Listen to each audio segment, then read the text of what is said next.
Do I sound? That's right. Welcome to the bottom of the rabbit hole. We are live. You sound great. Say hello to the students, Vesuvius. Greetings, Red Pills. We are back. Right now, we just got started. We got ourselves another late night. I guess it's not that late. It's like 10 and some change on the East Coast here. But yeah, we wanted to follow up on the Lana Wachowski and Pitt Matrix Resurrections writers art of screenwriting panel. It was about a week ago. I think it was last Friday. I actually bought tickets to the event, but that's a whole other story. Um, I did not go to Berlin, by the way, but I did watch the stream or the posted video, and people have been bringing it up to me throughout the week. We wanted to do a live, giving our commentary and reactions earlier in the week, but uh, Vesuvius and I both had a very busy yesterday. So we ended up pushing it back to today. But that is correct. Class is in session. I know that some other outlets covered it, but you know how these things go with the Matrix universe. I mean, by cover it, they find like, I'm not going to use any names here, but other outlets will take a what's the word I'm looking for? What's the soundbite? Is that the word I'm looking for here? Yeah, probably. I think I know where you're going with this. Headline, soundbite, whatever. They take that like clip of, oh, this is the juice, and keeps it going. But here at Matrix University, we are all about taking that yellow pill and tracking everything back to the source. And when I watched, I like I said, I bought tickets to the thing. I thought I had to buy a ticket in order to watch the stream, so it was cool that they just posted it for everybody to see. But like, because I think David Mitchell, when like his book came out, I mean, this was during lockdowns and stuff, so things were a little different than they are now. But like, I bought, again, a ticket to the live stream, and he talked a little bit about his writing with the pit and that, and I definitely made a video about that.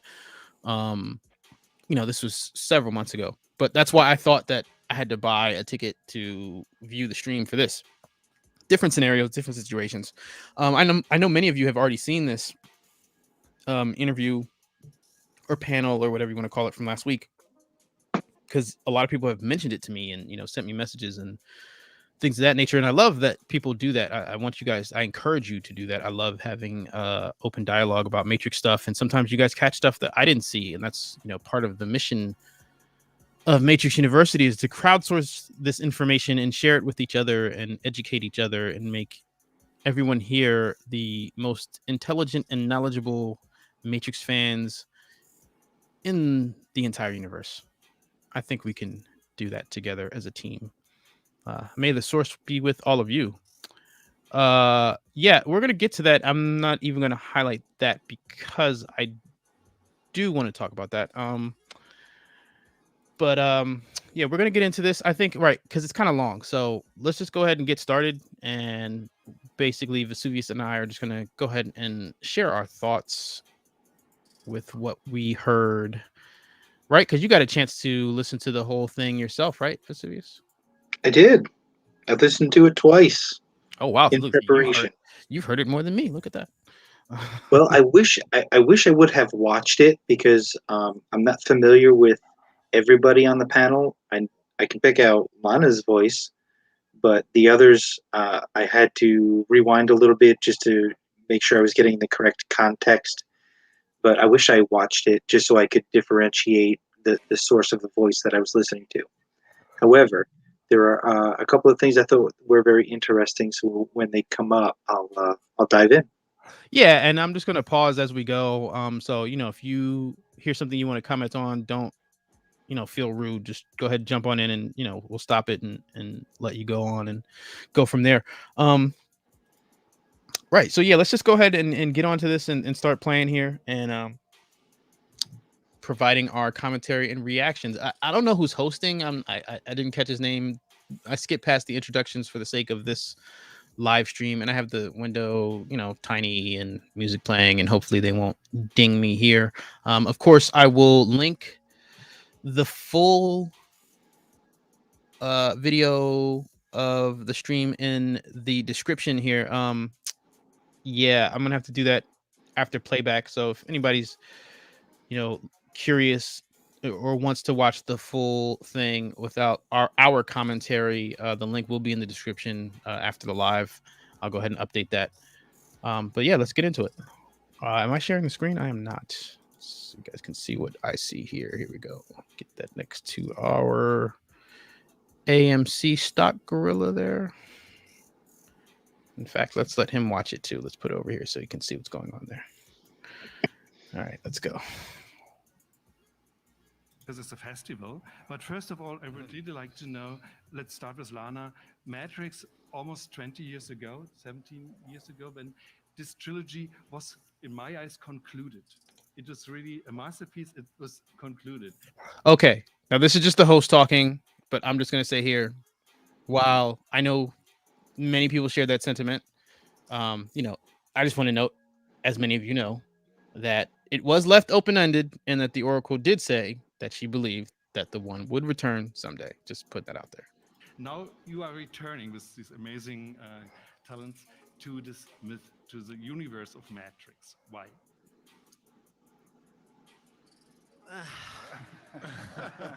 This could take the whole hour. Are you sure you want to ask this question? Of course. Yeah, it was concluded in my eyes as well, and Lily's eyes.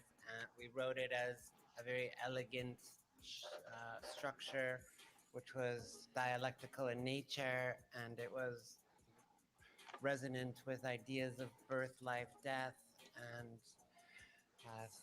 thesis, antithesis, synthesis, and these things which we wanted the story to be in a triptych for a reason. Like many stories are just long and they split them up, but Matrix was designed from the beginning like a piece of music or a philosophical argument, and it had a really beautiful elegance to it, and we loved it, and we thought that was it. It was done, and every year Warner Brothers would ask us to make another one, and every year they would drive truckloads of money up to our house and say, "You could have this." Okay, so right there, let me just stop because I mean, as she just pointed out, Warner has been trying to bring this back for the full, 15, 20 years. So I thought that was cute. But before we go further, I did notice in this listening that she mentioned that the Matrix is or was designed and created through this almost philosophical argument, and I think that really speaks to Lana and Lily's relationship as siblings and working on the project together in the original. And I think that that's a lot of what makes it unique, just from a creative standpoint. I've written a couple things here and there, but I never wrote with. I mean, I'm an only child, so I don't have siblings. But you know what I mean. And there's I feel like there's a layer there in terms of the original creative process. And like her own words, a philosophical argument. I think that approach really gives it its own flavor. And here we are, 2 decades later, and people online are still debating things. Like there's this element of debate that exists, and I just thought that I think that Lana is very good at articulating things. So if you really listen carefully, this is why I wanted to do this live stream. Even though there are clearly plot things that she's not going to discuss, I just get so much. And there's also a video on this channel. I think it's called The Best of the Wachowski Interviews or something like that. But it's a compilation of interviews like this, where Lana and Lily are talking about different aspects of the Matrix, and I tried to take the best of the best. With this, the conversation, it was very hard to kind of figure out where to cut and not have things be out of context. And we're gonna keep going here, but I just wanted to point that out before I forgot. Right. So back to where we left off with Warner Brothers backing up trucks of money to the Wachowskis begging them for another Matrix installment. And we said, no, no, no, not interested, not interested, not interested. And it never was interesting to me as an idea of trying to continue it. And then something really hard happened in which both my parents got ill, or my dad first got ill, and my wife and I went home to take care of them, and we were really close to them, and also a good friend also died in this very short period, a friend of my wife's, and it was just this constant grief. And my dad died, and his friend died, and my mom died, and I didn't really know how to process that kind of grief. It was really I hadn't experienced it really that close. My grandma was really hard, and then I knew my dad was getting sick, and I kind of, that their lives are going to end, and yet it was still like really hard. And then my brain has always reached into my imagination, and one night I was just crying and I couldn't sleep, and suddenly my brain just exploded this whole story, and I couldn't have my mom and dad, and I couldn't talk to my mom, and yet suddenly I had Neo and Trinity, arguably maybe the two most important characters in my life, and it was immediately comforting to have these two characters alive again. And it's super simple, and you can look at it and say, yeah, okay, these two people die, and okay, bring these two people back to life, and oh, doesn't that feel good? Yeah, it did.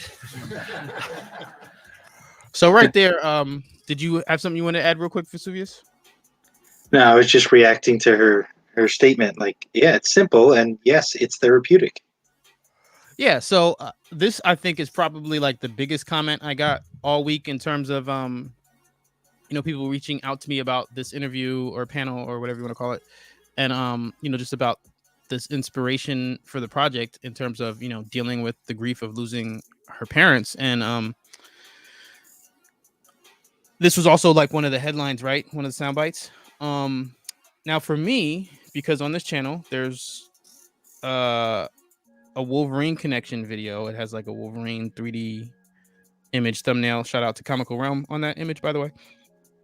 But yeah, in that Steve Scroce interview with Jeff Darrow, and that was like a rare gem. I'm like really proud of sharing that with you guys, because I don't even remember how I found it, but I could tell like it didn't have many listens on whatever platform their podcast was on. And yeah, Steve Scroce mentioned that. That was the first I heard him saying that Lana Wachowski was inspired to write The Matrix Resurrections to deal with the grief of losing her parents. And so when people were like sharing this with me, I can't tell you guys how good it feels when something that like I previously posted or information that I previously shared months and months and months ago then is verified again, especially when like the internet's like acting like it's, oh, we just found this out. It's like, no, I told you guys months ago. But yeah, no, it was like really, like she said, that whole thing was comforting for her, but I'm sure that having this franchise back is comforting for a lot of the fans too, including myself. Prior to starting this channel, I was definitely in a place where I felt like I missed that Matrix Online community. So the timing of everything, just on a personal level, was just, just felt like everything was falling into place. But we got a lot more to go, so I don't want to stay stuck on that. But like I said, I know that was one of the, more popular sound bites. So go back to Lana here. And it's simple, and this is what art does, and this is what stories do, and they comfort us, and they're important. And I was very non-judgmental to myself. I was like, hey, I know intellectually, oh, so elegant, Matrix, so elegant, I love it. But it was so comforting, they were back in my life, and then I asked Lily and if she wanted to do this, and she wanted to process her grief differently. And she was in art school, and she was on a different path, and she didn't want to go this way to process her grief. But the story evolved, and I told my wife the story, and she said, "Oh my God, you have to make it." And I was like, "I have to make it. Can't go back there."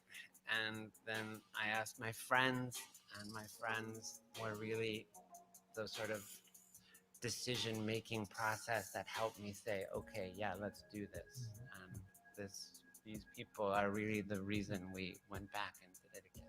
Yeah, it's Matrix Resurrections. So we have this in the title, what you just explained, and Neo and Trinity are dead in a way, in the end, to say it that way. So in the trailer, we saw that they are there, and the question is maybe strange. Did we? I don't know how far you can go to answer. I like that. I think there's something to that. It's strange to say a word like real. All right, where are you going with this? Oh, she says, well, did we really see them? Are they really alive? So there's that possibility that although we see some movement from a couple of people in the trailer, I wouldn't say freeborn, some people in the real, they're moving, particularly when it looks like the Sentinels are attacking.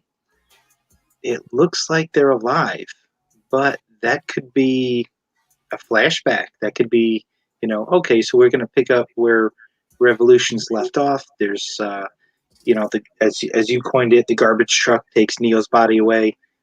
In the Matrix Online, they talked about some bots getting to Trinity before the recycling robot gets to Trinity. So maybe it just picks up from there, and then this story happens. I've heard two timelines. I've heard 20 years, and I've heard 60 years. So either one, it's a long time.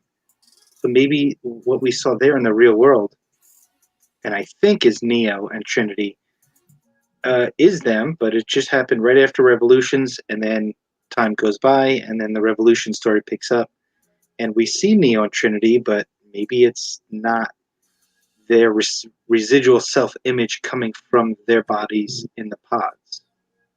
I don't know, maybe. Yeah, no, I definitely think there's something to that too. And just real quick, if you guys are just now joining us, make sure you like the stream on the way in. We want to try to touch and reach as many Matrix fans, hardcore Matrix fans as we can. Super chat's working, all this stuff. We got all these changes coming to the channel coming soon. So it's an exciting time. It's a very exciting time. But we're going to get back to Lana here. In the context of Matrix, of course. Ganz genau. So, but maybe you can describe a little bit the main idea, because time is changing a lot. We are living right now in a very different world than 70 or 20 years ago concerning all these things like fake news, fake reality. So maybe Matrix is an answer to that development. You'll see in December. Yes. Lana, it's too long. It's too long. 23rd of December, by the way, is the release date. But you can answer, that's odd. I think, without reading too much, about this changed world and our reception of the world. Yeah, I think it's more odd that France has the earlier date and Germany being a day behind us, but it is what it is. When Keanu, we showed the film to Keanu, and he really was blown away by it, and he said something I thought was typically Keanu, where it's incredibly insightful, and he's just sort of sitting there, and you don't expect some incredible revelation to come out of him in that moment, but he's like casual brilliance just sort of rolls off of Keanu. And he was just like sitting there, and he goes, 20 years ago, you told this story in which you described the coming 20 years and the problems of the nature of digital virtual life and how it was going to impact us and what it was, how we could think about it, and gave us a frame to be able to think about it and talk about it. And you took the same character and the same stories and the same stuff, and somehow you made it about the next 20 years. And he was like, how did you do that? Yeah, I saw you just said the casual brilliance here. That stood out to me too. I mean, yeah, right. Her Keanu Reeves impression is gold. I mean, that's the thing that's cool about it. First of all, like I said, Lana is very good at articulating things. Where's my Keanu Reeves stands? Where are my Keanu Reeves fans at? I mean, just imagining, Keanu Reeves in, that moment is, like she said, I can just hear the quote casual brilliance rolling off his tongue. He's very insightful, especially when talking about the Matrix. I noticed that I was watching an old, I believe it was like a Matrix Reloaded or somewhere in between the sequels. He had the shorter hair, and yeah, just him talking about all the different connections and layers and philosophical ideas, and just how into it he was, and all that. I've always been impressed with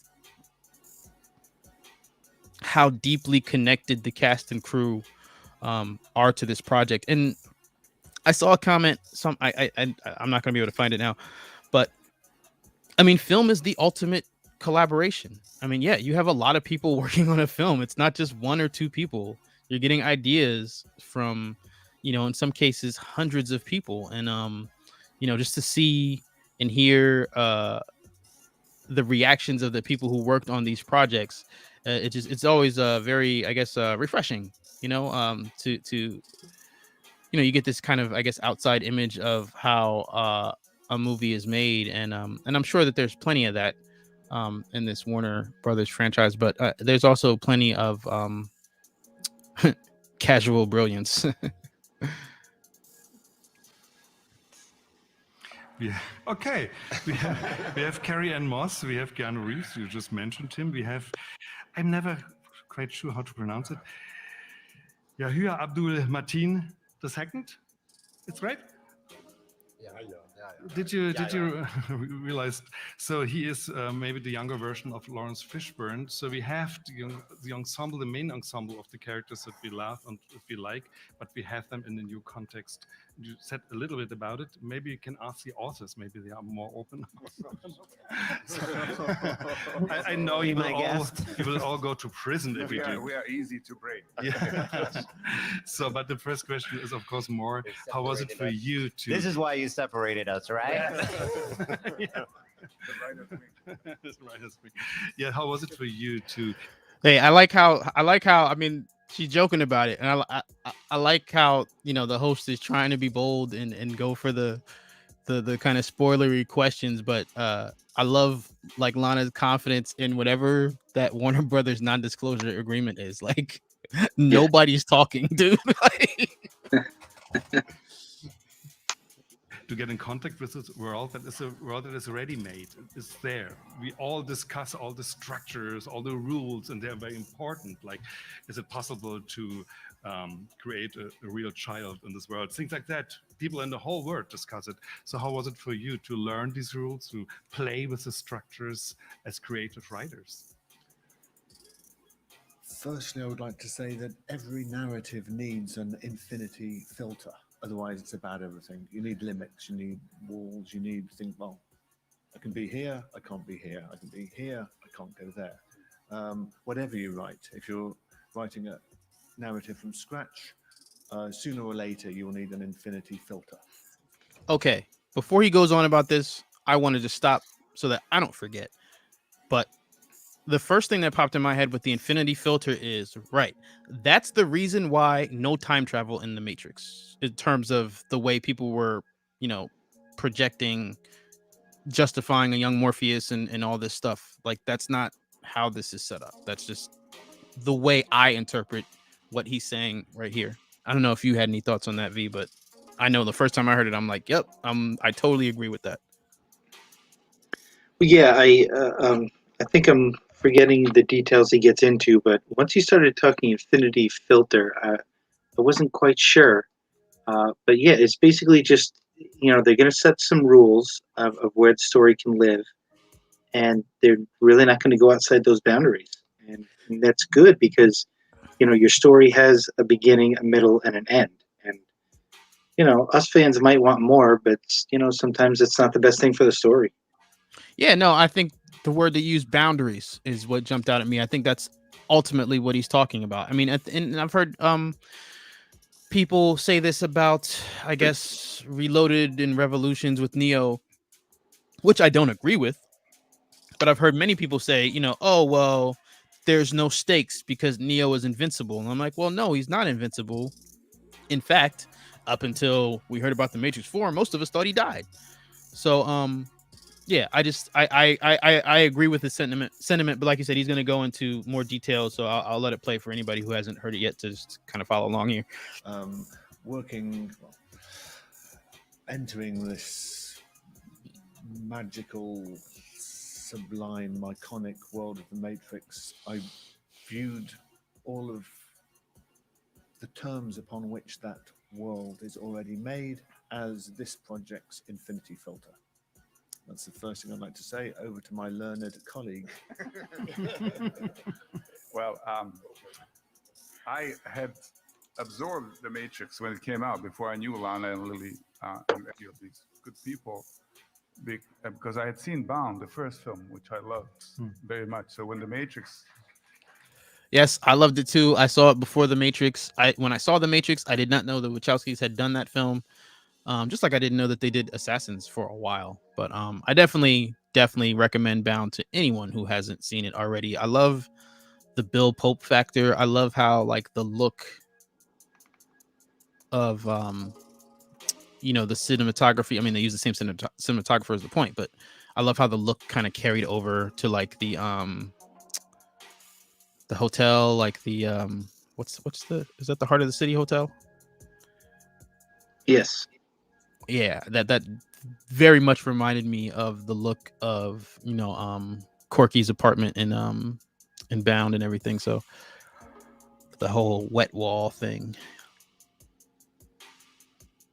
And I still teach it in my classes very often when I teach screenwriting. And so when the Matrix came out, I didn't need the word of mouth. I just went to see the Matrix because the Wachowskis were on the credits. I was already a fan. And so I watched it as they were coming out, watched the trilogy as it was coming out. And so I guess I recognized the importance all on my own. And so it was already absorbed.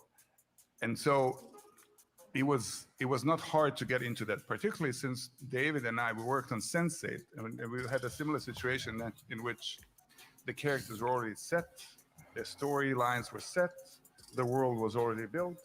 And in fact, we enjoyed it, if I may speak for you, so much that not only was that not scary, but I couldn't wait to sort of, poke through something that was very important to me in my thinking about the world and film. Yeah, no, he dropped Sense8 there. They're going to mention it again. But yeah, no, I felt that. Like, when I saw the cast and crew for Matrix 4 and I realized how many people were returning from Sense8, I like just breathed this breath of relief. Like I felt that good collaboration energy was going to be right back in here for this. In general, that was the challenge. We write fiction and I make up stuff all on my own all the time. And there was a thing about entering someone else's imagined world and being welcomed to it and sort of seeing how I can add to it, and being invited to someone's home and then say, pick the room, right? And so I picked the room and it was a nice room. And so to me, when we wrote the finale for Sense8, right, we had storylines, characters, everything was infinity filter, right? So we only had 2.5 hours, 130 pages or whatever, and we had to resolve all of these things. And this kind of juggling and trying to fit things into the format doesn't happen in the novel. If you have more to say, you just keep writing. If it's 1,000 pages novel, well, someone's going to buy it. And so the cost is the same other than the food. And so it's trying to fit into the limits. It was creatively stimulating to me in ways that I don't usually experience in writing all that, like word limits and all that. But also being part of a shared brain, a shared mind in that context with Lana and David and Tom and Sense8, and the Matrix 2, that is I perceive it as a great privilege, intellectual privilege. I've learned so much, understood so much about the nature of filmmaking and storytelling, and it's spilled into my work in very significant ways. I just like Now, again, so he mentioned Sense8, and he talked about the creative side of what I was kind of trying to describe from the fan side. With that familiarity and working together, but he also talked about like the complexity of that story. Having almost eight protagonists in a way. It's very complicated. I'm sure it was a writing challenge.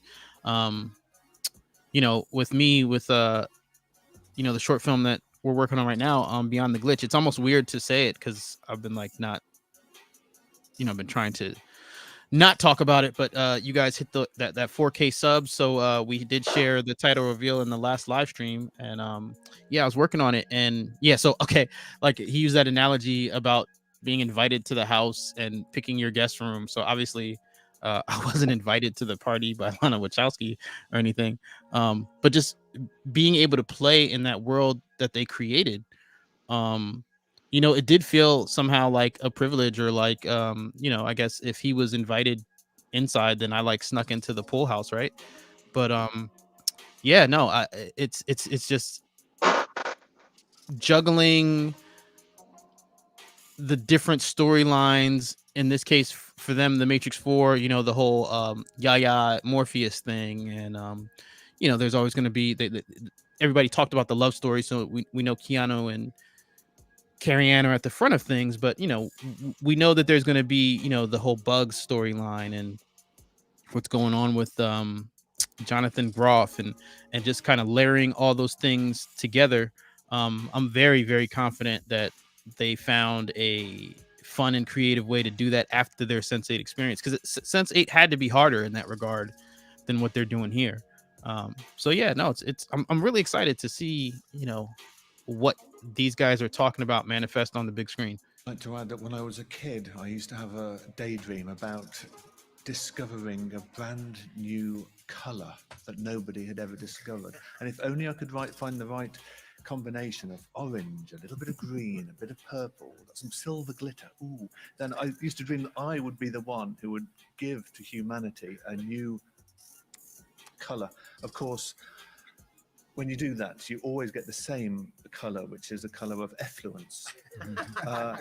However, when I'm working with Lana and Tom and Sasha, I feel that I discover a new color.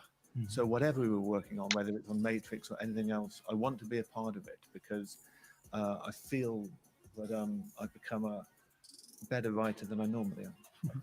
So no pressure, of course, but on the other hand, what kind of burn is that? I mean, you're dealing with one of the greatest cinema myth of this time. I mean, it's Matrix, and you are working there. You can use your own fantasy and so on. I could imagine it's not easy to do so. Well, I have to. And there are many reasons why I should give credit to Lana and Tom too. They protect us from the film world. They do. I have never met anyone from Warner Brothers in my life. Not one person. No, I think that's major, because I know a lot of people are concerned. And in fact, way back, like when this channel first started, and they just announced the Matrix 4, and everybody's like, "Oh, where's Lily?" That was like my primary thought process. I just assumed that she didn't want to deal with the studio, and that's why she wasn't involved.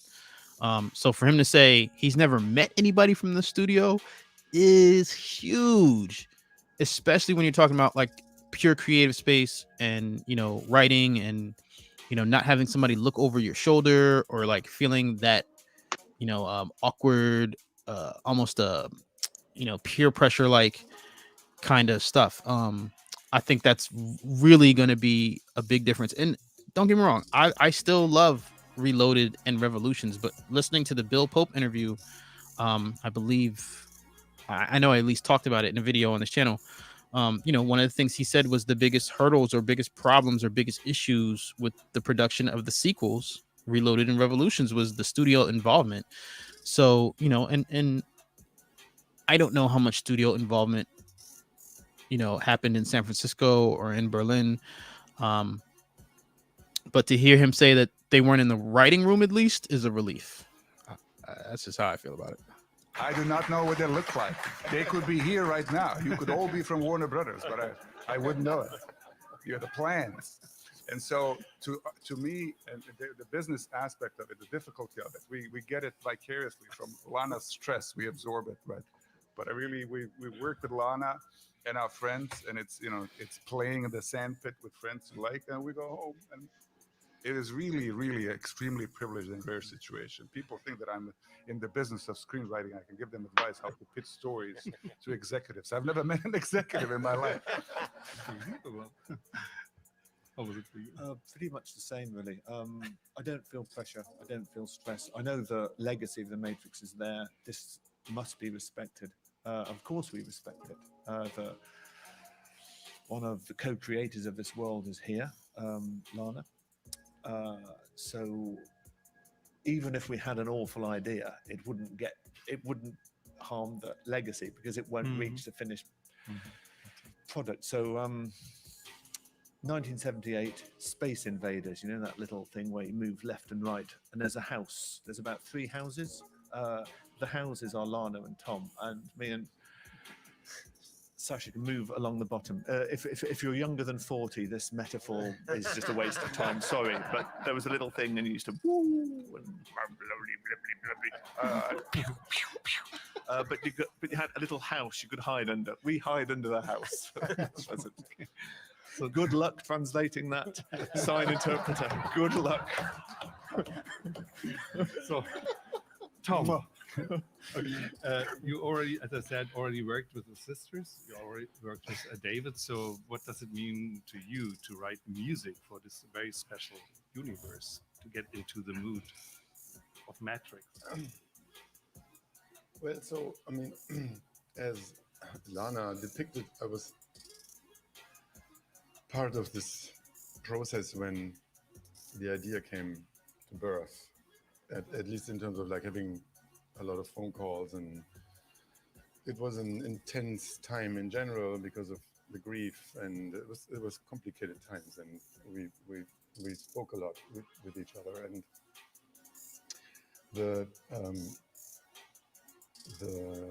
the moment I kind of got it, which is always, because of course everybody of course had first, I mean, you hear the first time Matrix 4, you go like, oh, okay, nobody's going to be involved who really cares about the trilogy, and then it's made by those people who care so much, and you need to make that, you need to make the leap. And I'm actually really glad that the trailer's out, because I've had so many people going to me like, really? And you go, okay, now watch the trailer, and then you get it. And I think you do. You get that there's something to it that is both unexpected and really fresh and different, and yet it is the Matrix. It is the world of the Matrix, of whatever that means. I mean, the world of the Matrix mythology or the fantasy. But it's also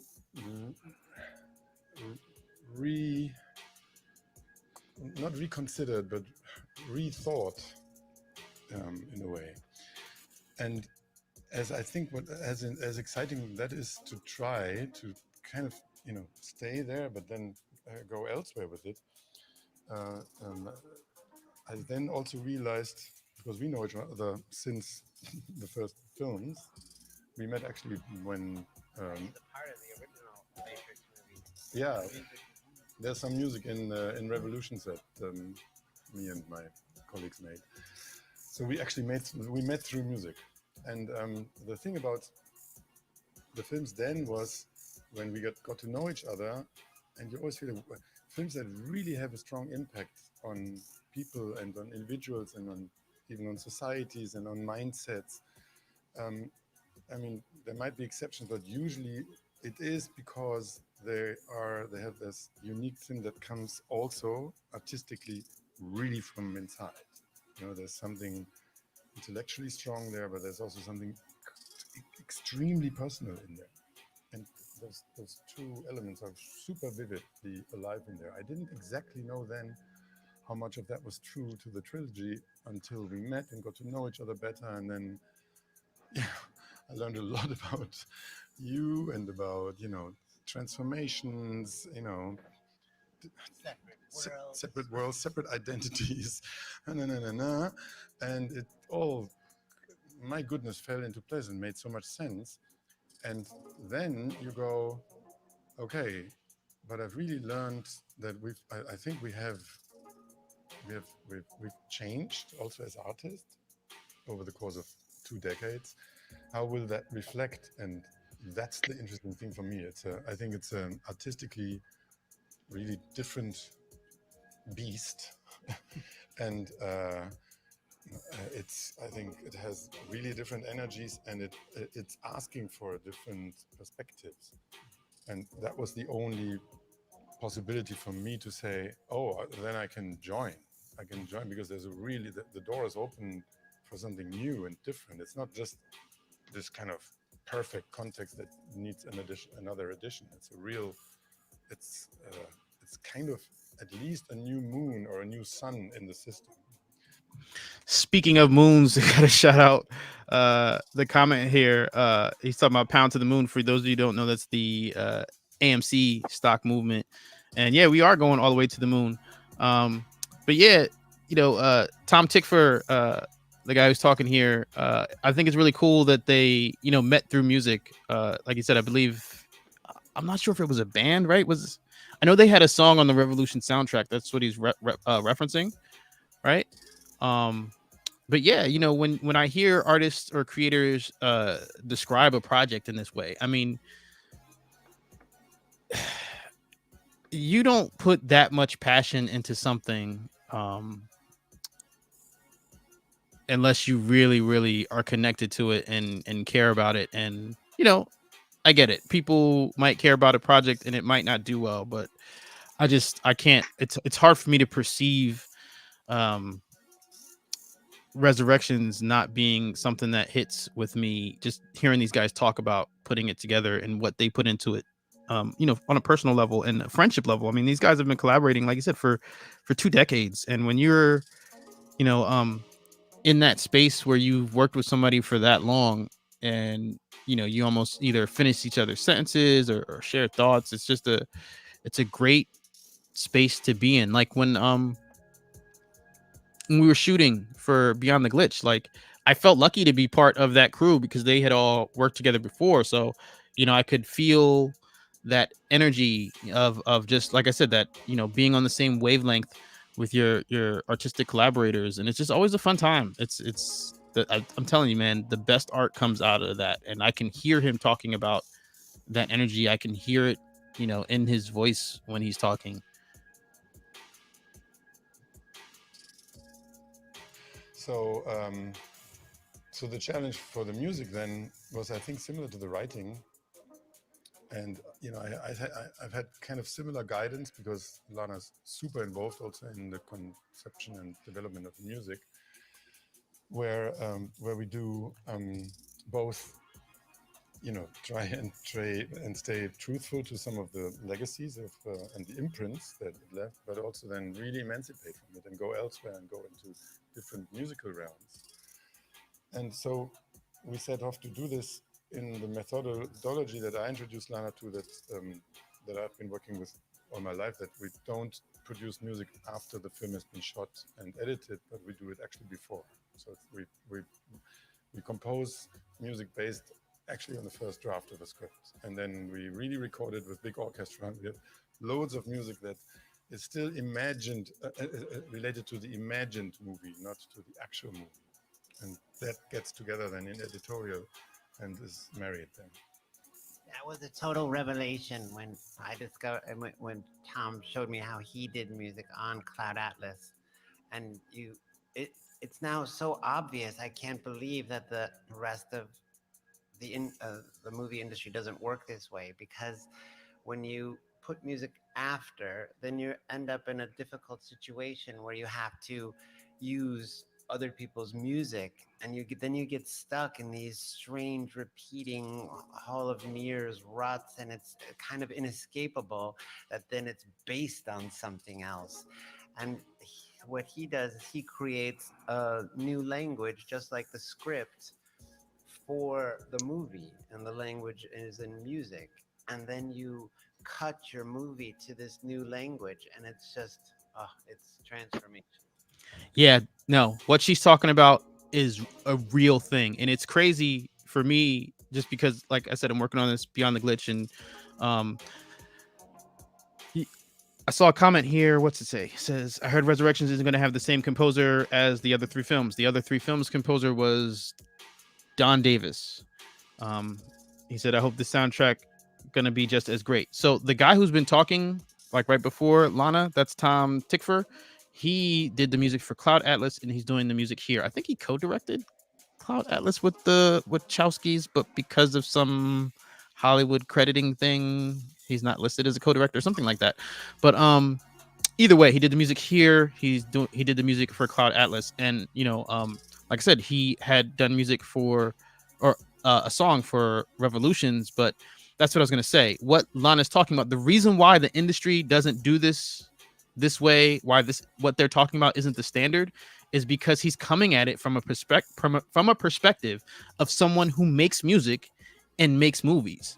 This is not a combination that we see incredibly often. But I'm telling you, as somebody who plays around in software for music and software for video editing, when you start to understand how those worlds mix, yes, you absolutely want to have the music first. In fact, when I make videos on this YouTube channel, I start with the music. Like, I title the video, I record, whatever I'm going to say, but I've already got the music picked out. And then from there, I edit the visuals to the music cuts because I can see the wavelengths of the music. So I know when it's going to change and I know when it's going to hit. And that's what I'm saying. That's just a YouTube video we're talking about. Now imagine taking that approach to a movie.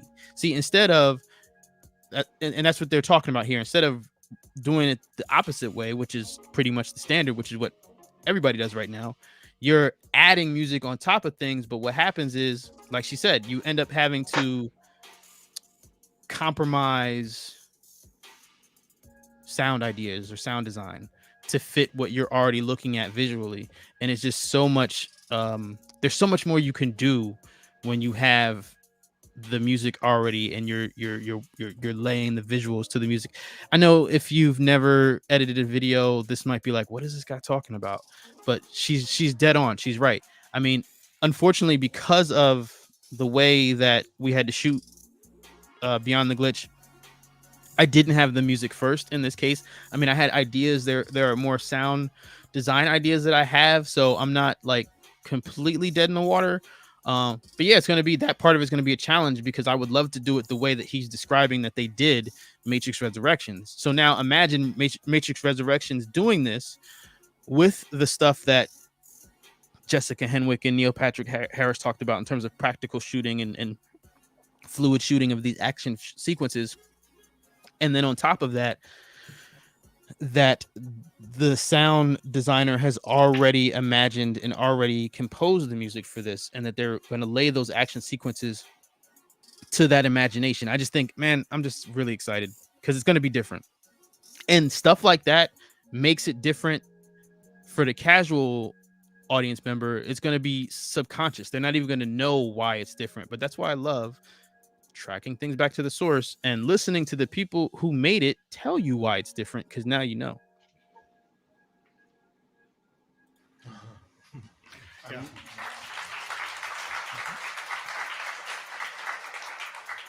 Has to be stated that I'm not alone. There's someone I do it since 25 years, which is Johnny Klimek. He's my partner in the music. Johnny. Yeah, I always love the way you are treating or working with music in your movies, as you know, Tom. So it will be, I'm sure, a very important part of this new universe. And we just heard you protected them very well, which is unbelievable, by the way, in this business. But on the other hand, you are the creator of Matrix. So did you control a bit? And then, no, you can't do that. And I know it better. I did it first. I'm the controller. Never. No, I really, I love my friends. This is why I came back to make another. I wasn't sure I was going to even make another film. Lily was sort of done, and Sense8 was something that was so wild and beautiful, and the experience impacted me so much. And I wasn't sure that I could make something better than Sense8. It was so new. It had its own language. It was doing something that I hadn't seen before, and it was something that I wanted when I was a kid to see sexuality and gender and human connectivity without all of the prejudices and biases, and that everyone the love and connection and intimacy and sex is available to everyone. And I had never seen that, and it was joyful to shoot and make. And then I thought, okay, that's it for a while. I'm gonna go write about stuff and do other things. And Lily was painting. She's an amazing painter, and she went off to do her thing. And then this other thing happened with my parents, and then I really needed my friends and my film family and these people who have been so important to me in my life, who I can't even imagine who I would be if I hadn't met them. And when we get together, it's like playing and making stuff up, either with Tom or making stuff up with David and Sasha, is playing. It's really joyful. We can do it all day long. It's like when I was a kid, I played D&D, and I could just do it forever. I could just make stuff up forever. And that's how it is with them. We just start saying, and then this could happen. And somebody else says, oh my God, and then this could happen. What about if this happened? We never say no. Mm-hmm. We always say yes and. Okay.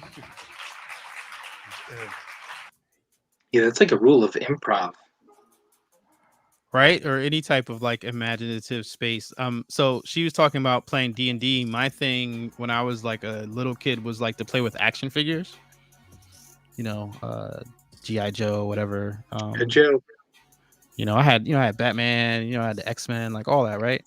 But that's the thing, like I'd play with all of them, and then you're crossing over Marvel and DC, and all these different franchises or whatever. I'm not looking at them as franchises as a child, but the point being, like she said, when you're playing with other people, it's always, oh, and well, okay, if he can fly, well, this guy can do this too, and throwing more imagination on top of your friend's imagination, and it almost becomes like, I don't want to say a competition, but this kind of like a back and forth of who can expand the universe further and wider, and yeah, it's definitely playing. But yeah, no, I definitely I guess felt that when I working on this project, it's just it definitely calls back for me to that, what she's talking about in her life, the D&D imagination or role play imagination, or even Matrix Online, for those of us who kind of wanted to play in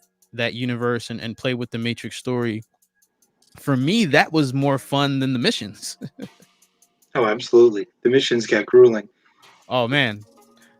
Yeah, I mean, did you have more than one level 50 or?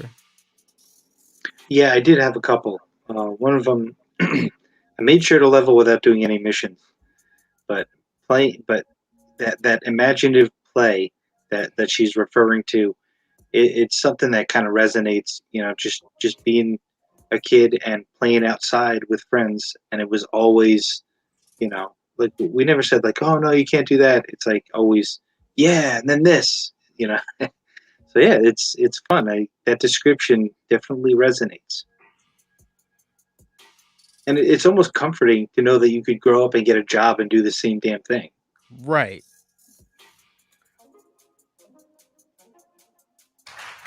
It is true. It opened up my spaces in my mind that I did not know existed, because writing is such a solitary thing. You spend years inside your head imagining other people, and then you hit the ceiling. I can't imagine anymore, so I have to write it down. And so what Lana does is she's never controlling it, and I watch her on the set too. She facilitates other people's creativity, right? By believing in their creativity to begin with, right? So she doesn't have to control other people in their creativity, right? She creates conditions in which that creativity is just easy and fun and joy. And so one of our bonding philosophies is this belief in the joy of making art, right? There's money, there's stress, whatever. But if there's no joy in making it, well, just go home or just enjoy other things like dancing and, drinking, whatever it is. But there's no reason to make art unless you are experiencing it as a joyful, continuously joyful event. And so we call our writing group and friends the pet, because it is this space that we create for ourselves whenever we do this.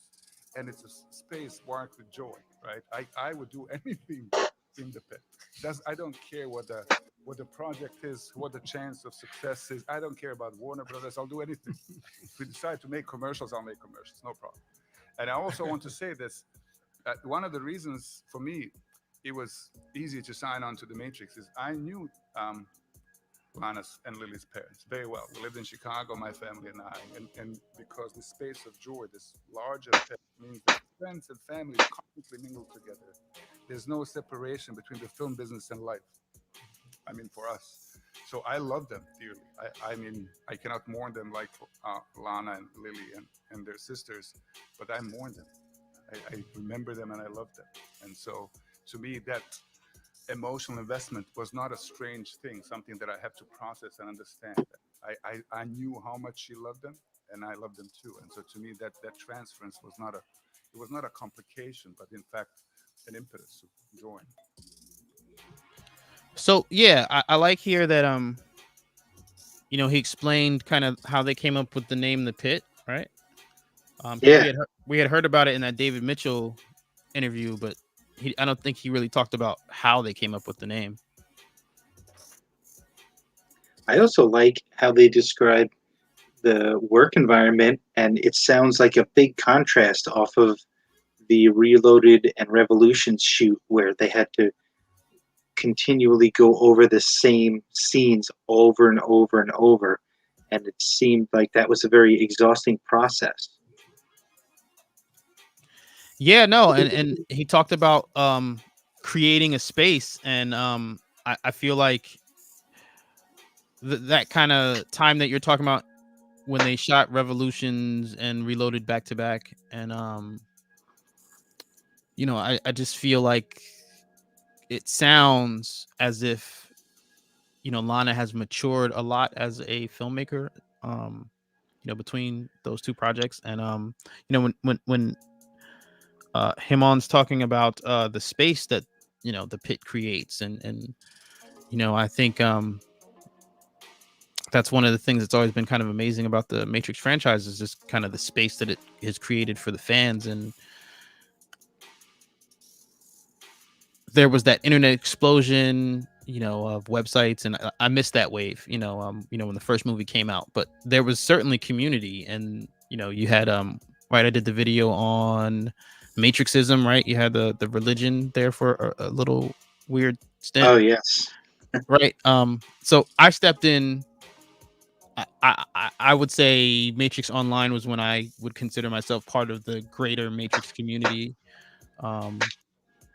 But yeah, that when he's talking about, when he said creating a space, I mean, that really resonated with me, because prior to hearing about the Matrix 4, that's why I started, or one of the reasons why I started the channel, is I wanted to create a space for hardcore fans. It seemed like, with the death of the Matrix Online, that was kind of like the beginning of the full-blown Matrix community fizzle, right? Some of us held on for as long as we could. But now with Resurrections, there's this chance to bring it all back and bring it back to life. And I think, those themes, with Lana talking about grieving the loss of her parents, those themes of bringing things back and playing with your old friends and all that.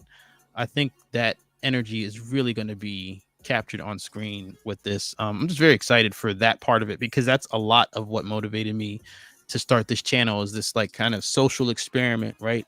I felt that was one of the reasons why the Matrix Online was such a memorable experience, because our point of relation were these films, and that those films awakened something inside of some of us. And it's cool. It's a choose your own adventure. If you're in it for just the martial arts and the special effects, I'm not judging you, but like I said, I think down here at the bottom, down here at the bottom of the rabbit hole, there is just a deeper level of fandom, and I think that we get to connect and play all over again.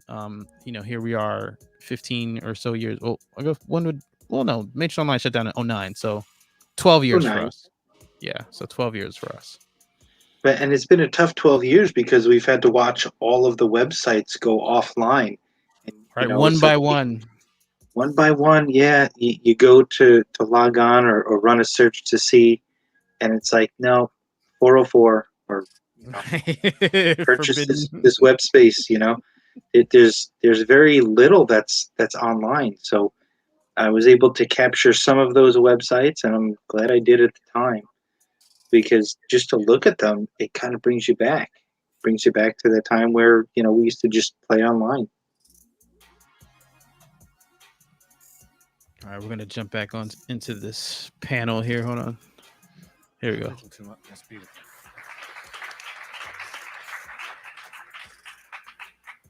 I have little to add, really, but just I would like to say that working in the pit is a holiday for me from having to do everything. When you write your novel, you have to do everything, and you have to make it good, or you won't get paid, and your children will starve. And what's great about the pit, I can give a half-baked idea, an incomplete idea, something that isn't thought through, but it has something that might be pretty rubbish, but it's got a little beating heart of something in the middle of it that might be really good, and I can present this, and they don't say, well, that's a bit rubbish, Mitchell, isn't it? They say, oh, that's got a nice little beating heart. Rubbish. Let's sort of grow it in this direction, and let's move it here, and let's fit it in with what is happening in Act 3, and let's go back and change this, and let's add a little bit of, put a little light in its dark eye and make it three-dimensional, let it gleam. And after half an hour, or half a day, or half a month, my half-baked, half-assed idea comes back completely baked and completely assed. And I'd love to see the translation of that. I would love to. But that's one of the joys. It is about cooperation and not competition. And I've seen from afar competitive writing rooms, and they're not joyful. And I don't think they make great work. And yeah, I love that. Over. Yeah. Yeah. Thank you so much. That's what the lecture is about, the art of script writing. You wonderful explained this kind of work. I mean, there's so many levels in Matrix, and I know that you all know what this is about. I'm not spoiling everything. There is a Matrix is not real, so it's okay for you. Maybe, but I like so much. You can see, for instance, like an example for God. I'm a non-believer, but I like this idea that the Matrix is what God is doing. It's a bored God. Being a God is very boring, and so he created us as an entertaining program. So some people say that, and maybe there's something in it. And you could see it the same way with the Matrix. You are the gods here. You are creating this world, and probably artists feel someday or sometimes like God, because you are really creating a world, and you can observe, you can watch what's happening, and that's also entertaining for you. God's writers were not that great, I have to say. Lana, go.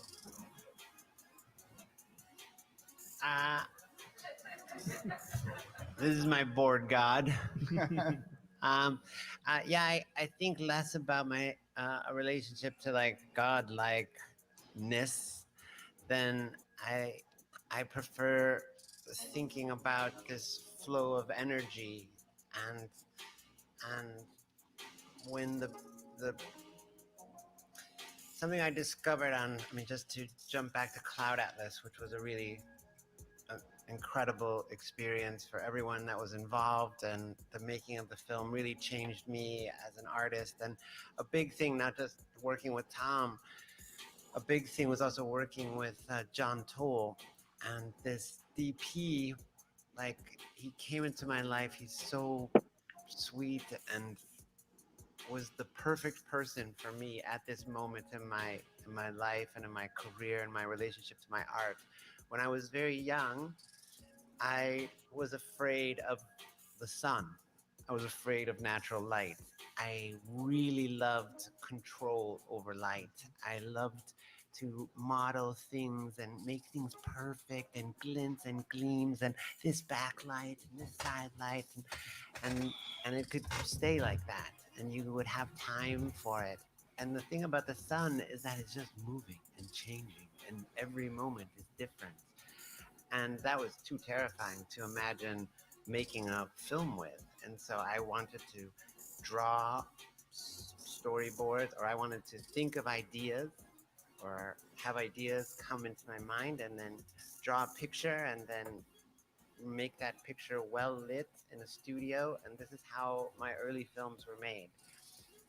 And then I met other kinds of artists, and I met John Toll, and John Toll loves the sun. He loves it. And Wait, before she goes on, because before I forget, DP, I believe, is director of photography, but she's talking about John Toll, cinematographer. That they're very related credits. But yeah, we talked about the Vanilla Sky look and the Resurrections trailer, right? And how similar that is to the Revolution Sati sky. We did talk about that, right? We did. So yeah, we've got a lot of sunlight in the shots in the Resurrections trailer. And even like shooting on Beyond the Glitch, like what she's talking about, like the sun is always moving and it's bright, and depending on where you're shooting, it could be hot as hell. Like working out in the sun can be hard work just because it's the sun. And that's not even getting into glare and lens flare and all these different things you can run into fighting with shooting in the sun.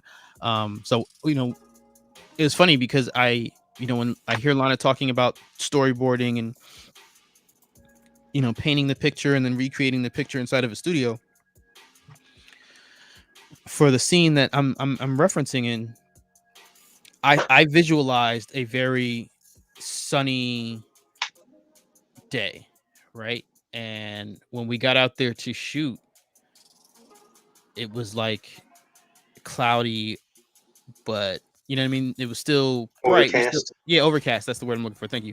So it was still bright, great natural light for shooting with the camera, but you didn't have to fight with the rays of the sun. So like actually worked out. It was like the perfect situation for me, because I am not John Toll, who she's talking about, loves shooting in the sun. That, like, this is what I'm telling you, like, just from this previous fan film experience, like, if he likes to do that, he's really good at what he does. Like, you need to understand how good he is at this shooting a movie thing. But I'm gonna let her keep talking.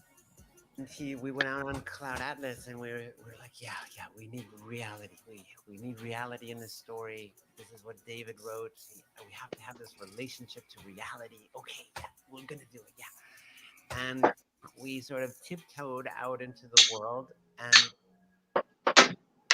John showed me that the same miracle that I love in acting, when it's not like about controlling, you're just trying to make this feel that, where people feel comfortable and they want to be open, and you try to make this for an actor so that they can let their heart just come out, and when it happens, and you can't force it, it just happens sometimes. It's like this perfect emergence of a moment of something human, and you see it and you capture it and you're like, oh, it's such a gift. And that's what John taught me happens with the sun. And then if you put them together and you see this quantum magic moment happen where the sun and the light is so beautiful and so perfect, and the acting just like emerges, it's like, it's what became the thing that I loved about filmmaking. And that was a big shift from somebody wanting absolute control to somebody who wanted to give up complete and total control and just wait and hope and see what happened.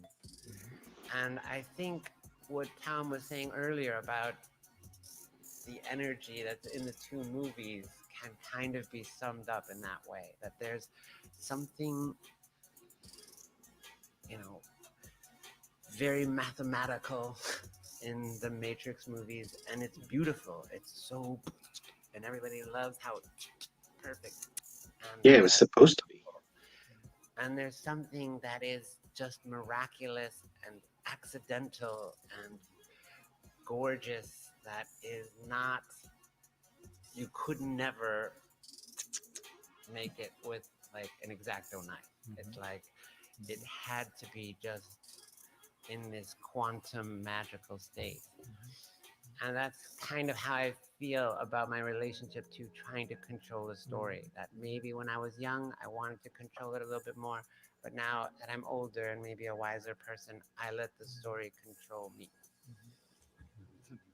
And I think I kind of spoke to this earlier in this live stream. Like, I definitely feel that there has been a maturity in Lana Wachowski as a collaborator. And I think the most recent leap was somewhere in between. You know, they keep referencing Cloud 8, Cloud Atlas, and Sense 8. But that's what I mean. It's like the Cloud 8 family. Like, half the crew from, you know, both projects are on this. And I don't know. I just feel like maybe it's just that she trusts more of the people around her now because she's been working with them for so long, or whatever it is. It's definitely working, and it's definitely something that she just acknowledged, but I saw it before I heard her say it. Were you going to say something there about the Matrix being mathematic?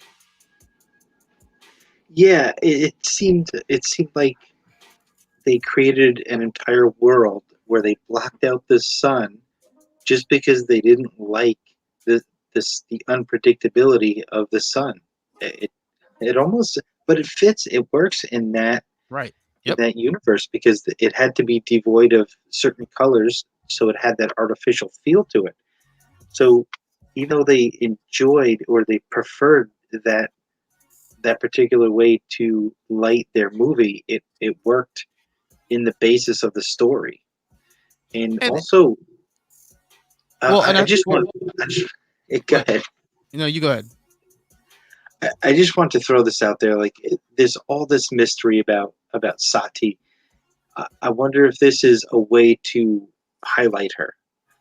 Okay, hold that thought. Come back to that.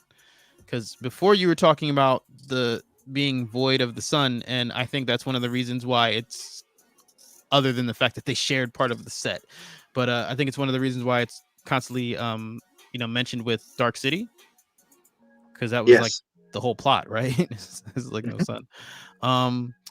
Right, but in the Matrix, or even in Reloaded, the highway scene, like, they did shoot outside. It's not like they didn't shoot in natural light ever. It was just very rare. It was even in the original Matrix film, when they go see the Oracle, yeah, it's not a lot, but they did shoot outside in the sunlight a little bit there. All right, now you were going somewhere with the whole Sati sky thing, right? Yeah, Sati's. I've watched these movies a million times. I've read and listened to everything I can. I still don't know what Sati's purpose is. I don't know what the big deal is with Sati. I don't know why the Oracle thinks that she's so important. But I know that, you know, in the Matrix Online game, she created sunrises and sunsets. Also, sidebar, everybody's saying that the end of Revolutions, where she created a sunset, was a new version of the Matrix. It wasn't. It was not. She created sunsets on Sundays throughout the course of the Matrix Online. So she made a little change in the sixth version of the Matrix that continued on since Neo never reset it. That's my theory, and I think I'm right. It's clear that, you know, just from the trailer, that we're dealing with another version of the Matrix. But, Well, and you know, we had the Sati Sky before they shut down the servers. we did. Yeah, but I still argue that that was all the sixth version of the Matrix. But it now looks like, and we have a little bit of filmmaker, I guess, evidence that this could open the door for Sati, and I hope they at least tell us what her purpose is. I've been wondering for, you know, over 15 years. Right, but you know, my theory is not that old questions are going to be answered, but that new ones are going to be asked. Yeah, of course. I mean, we could have it no other way, but I think I don't know. I've got so many theories running that I'll probably hit a few of them and miss a whole lot of them, but it's still fun. Well, yeah, you miss 100% of the shots you don't take. So here we go. That's right.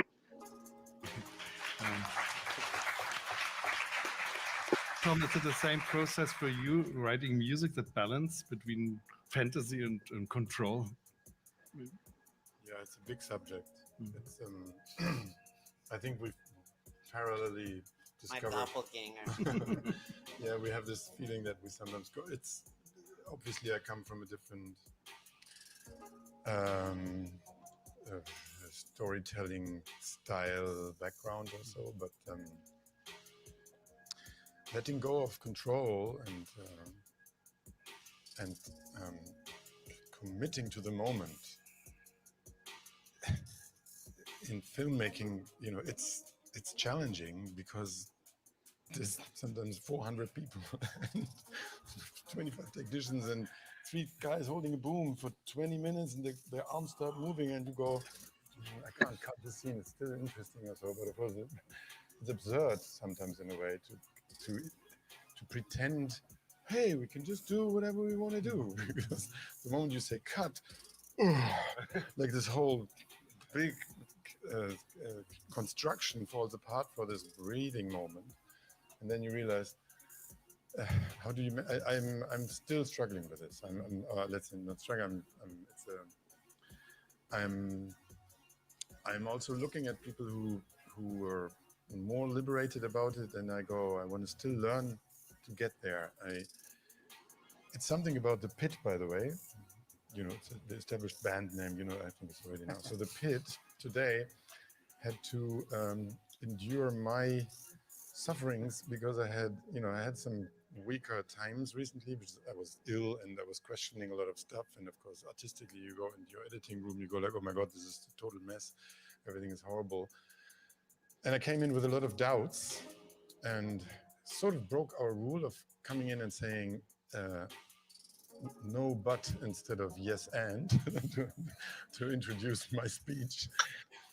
But the great thing was there was this kind of net, and that's the difference between, you know, when you're this kind of standalone solitude artist, this whole idea about the artist genius who knows it all, and everybody's just like, you know, taking the genius out of your fingertips, and they all have to understand what you want. And when you see those making of films, and when these people say like, oh, he knows exactly what he wants, and there's this, it's fucking bullshit, of course. In 99% of the case, we don't know anything until we go there, and then of course it's the way we act, you know, that we say like, I want this, that everybody goes, oh my God, he's so brilliant, and inside we go like, I don't know why I'm saying this, or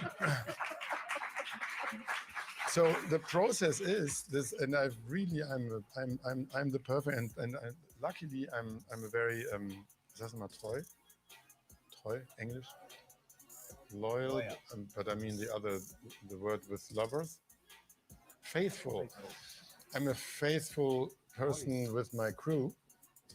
I love working with people for a long time, and the witnesses now. There's many people that I work with for 25 years or longer, and they've seen me, I think, climb that hill where you start to let go of, I know exactly what I want, and you start to say, like, I actually don't exactly know what I want, but I have this feeling this could be interesting or this, and then you realize that people have a lot to offer, like actors do, like people on set do, like production designers do, like cinematographers telling you, hey, look at the sun. But before you were saying, no, I know exactly it has to be inside. There's no sun. Leave me alone with the sun. It's not controllable. And it's like the most. It was like the most comforting therapy session, where I was coming in and I said, like, I have all these doubts. And you kind of took away those doubts and created something out of it that I actually understood better what was actually our plan than before. You know, I hadn't understood the plan anymore. I had lost the idea. And that doesn't happen when you're alone. You sit there and, oh God, this is all bad. And then you kind of throw it away. You do. And sometimes you've been on a great path, but it was demanding, it was risky, and it was dangerous. And then you just turn away. You do the stuff that you know about and that you feel you can control. And I have to, I need help for that. Tom, therapy is fantastic that you mentioned that, because Only through an act of surrender. Well, and I think he kind of just talked about what I was talking about in terms of Lana's maturity as a creator. And, again, with Tom, he's got that music background, right? So I see this, or I guess I first learned the lesson that they're talking about, collaborating musically. I think especially like if you're in a band or something like that, and you guys write songs together, and it's not just one person writing all the music for everyone. You're really open to that, sharing of ideas, or I guess entertaining ideas more, is what I'm trying to say here. But Tom talks about it in terms of working with people for 20, 25 years, he said. And I just mentioned it with Lana, working with people for 20 years. And so they're bringing all this familiarity to it. But like you said, they're also bringing this newfound level of surrender. So again, I think this speaks to the point, people were talking about something about, making the Matrix films. It's like, right, there's a lot of people involved. He's talking about and referencing a lot of the people that, you and I might not reference by name, but they were part of making it, and, listening to their ideas and kind of, taking the best of what works for what they're trying to deliver and what they're trying to put together. I'm just, and now that the Matrix franchise is so much more established, than going into a Reloaded, for example. I feel like there's, I guess, a bigger incentive for everyone to bring their A game. I guess there's a lot at stake with this. Is there?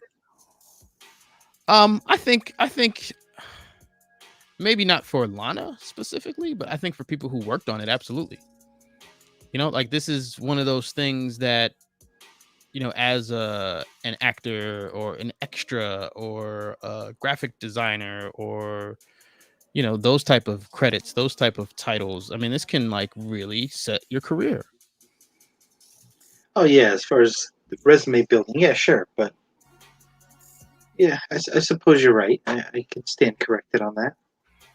I'm just, like I said, I'm just going through my reactions to the things they're saying and how they're impacting me, or where it's taking my thought process when I'm hearing them say certain things. That's why I wanted to share it with everyone here. Yeah, and the title, The Matrix, is going to bring a lot of eyeballs. So this is kind of their time to shine. This is, their time to create a masterpiece, and therefore be in a much greater demand. Yeah, it's definitely in high demand. I don't know that I've ever seen trailer madness like we just witnessed. On the trailer, there's a therapy. Neo is sitting there, which is a wonderful situation for writers, I think, a therapy, because you're also in a dialogue. We said, how do you really feel about it, Tom? with time. Making notes. Yeah, but a therapy situation, how important is it for the whole movie and for the dialogue, maybe, with us? I mean, it's therapeutic to be in the pit because there's this comfortable space where you believe in people's not only intelligence, but the flow of emotion, right? It's the safest space I know, right? You expose yourself to, as an artist, to other people all the time, right? And I speak for myself. I am vain, right? I like to be right and I like to be liked, and so it does not happen often. And it's not that I'm right and liked in the pit. I'm liked, at least I hope. But it doesn't matter. It is a place where we operate together on the same brain wavelength, and things appear to me that I would have never come up with alone, right? And the questions that I might have after thinking about it alone, it's not even that they answer it often. There's always this space and story beyond the questions that I have, the things that I cannot imagine by myself. And so as a solitary artist, as a literary writer, you always bump up against your limits. And that's the nature of the thing. I can only know this many words in the language. But these people, they know so much more than I do about so many things, right? And even if we know the same amount of things, whatever that may be, it is more than the sum of the parts. It is this machine of imagination that it is it's really hard to describe how that works. I don't know how other people write in writer's room, to me, because I've never met this suit or writer's room other than the pit. But it's truly magic. And so what I've written about it here and there. But what happens after Sense8 or after we just watched The Matrix, I watch this and I at no point can say, this is mine, this line, this scene. And so nothing in it is mine and everything is. And not because I can claim it individually, but because I'm a part of this, I suppose, a football team. If they win, they all win or they all lose. That's how I like to think about it. And watching it, I feel pride in the thing I'm watching, but also that we did this together. It's a continuous bonding experience, right? The more the pit works together, the more the pit is full of the pitness of it, and so that it becomes addictive, right? I cannot really. I'm trying to quit literature now. No, but I think he's talking about, and this is what I found interesting when Lana said it originally at the beginning of this, when she talked about the philosophical debate, right? With the original Matrix film, you had Lana and Lily, so that's a back and forth conversation. But with the pit, you have three writers. You have one of the original creators, and then you have these two new perspectives. And I think that could lend itself to an interesting check and balance. Like he said, I mean, you can point to it and you can't, and him as a writer, he can't point to a line and say, oh, I'm solely responsible for that. Or, David Mitchell is solely responsible for that. So to me, that is just incredible when you're talking about the level of collaboration that would have had to go into a statement like that being true.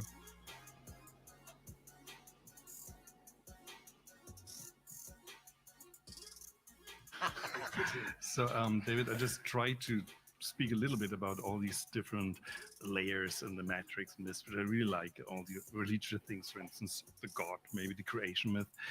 Platon, of course, is also a big topic, the cave similarity, allergy, exactly. So that, or the thing. Allegory? Yes, he means cave allegory. We had this illusion, and all the characters have this kind of illusion, and maybe it's just an illusion, even if we are not part of the Matrix. So how did you deal with all these given wonderful aspects? Wow.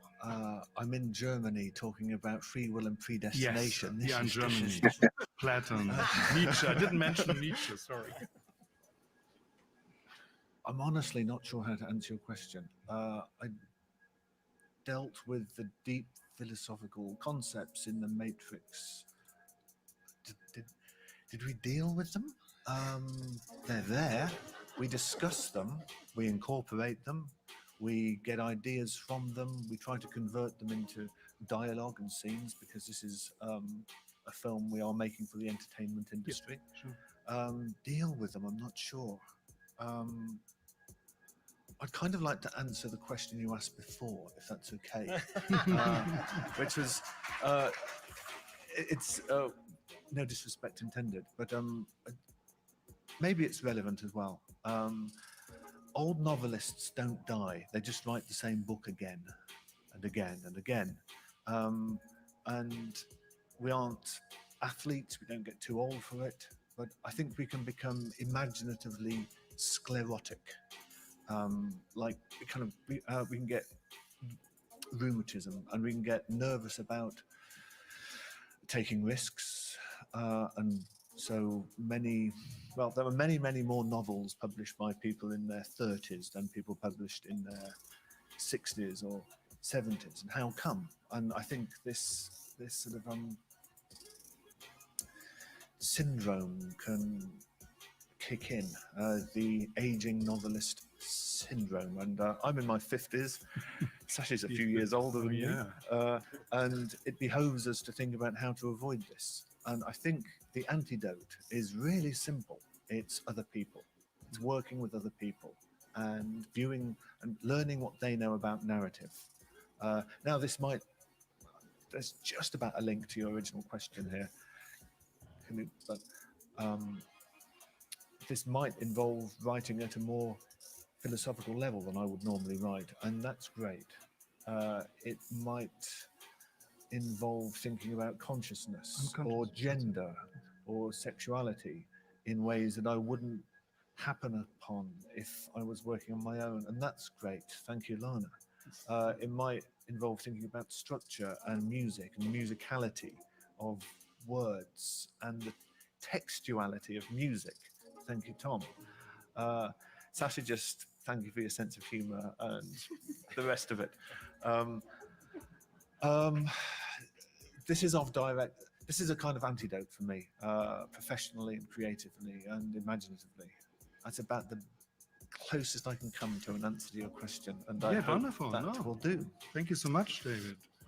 And I think it just all speaks to, what we've been talking about throughout this live stream, just the power and importance of collaboration, especially in film. But I mean, there he pointed out everybody's strengths, what they individually bring experience to, the pit or the writer's table there. Tom with the texture of the music, and Alexander with, he said, he's funny. He's got, I guess, the comedic touch. Like, I know I'm not like a naturally funny person. I wish that I had, that comedian in the writer's room here. But yeah, we'll see how it all comes together. But they got a lot of serious pieces in place. Took the question seriously. Thank you. No, I mean, of course, Back of the net. of course, Lana, we are talking about a product for the entertainment industry, but the fantastic thing is that all these things that I tried to mention, and books had been written about it, and theses and so on, that they sometimes happen unconsciously. And YouTube channels? Or in a film. They're there because they are part of our normal life, of our conscious, and they can happen unconsciously in the films. It's wonderful.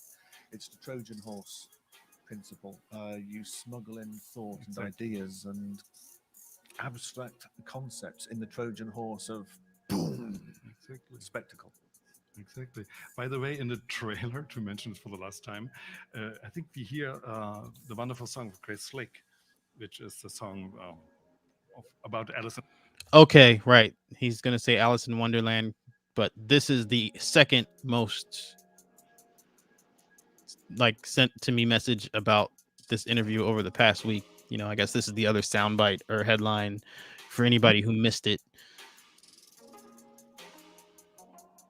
Wonderland in a way, and the book, I saw the book, Alice in Wonderland, in the trailer. So is this kind of a reference to this, maybe the Oh, it goes craziest deeper piece than of that. work in British literature? It goes much deeper than that. Yeah? The actual Grace Slick performed White Rabbit for this club that was open at Jefferson, was basically created to be the house band of this club. And that club was called Matrix. Really? Are we living in a simulation? I think it's pretty obvious. Unbelievable. I'm really overwhelmed. Really? It's a recent discovery. I mean, the club is 1967, okay? Thanks to Esther.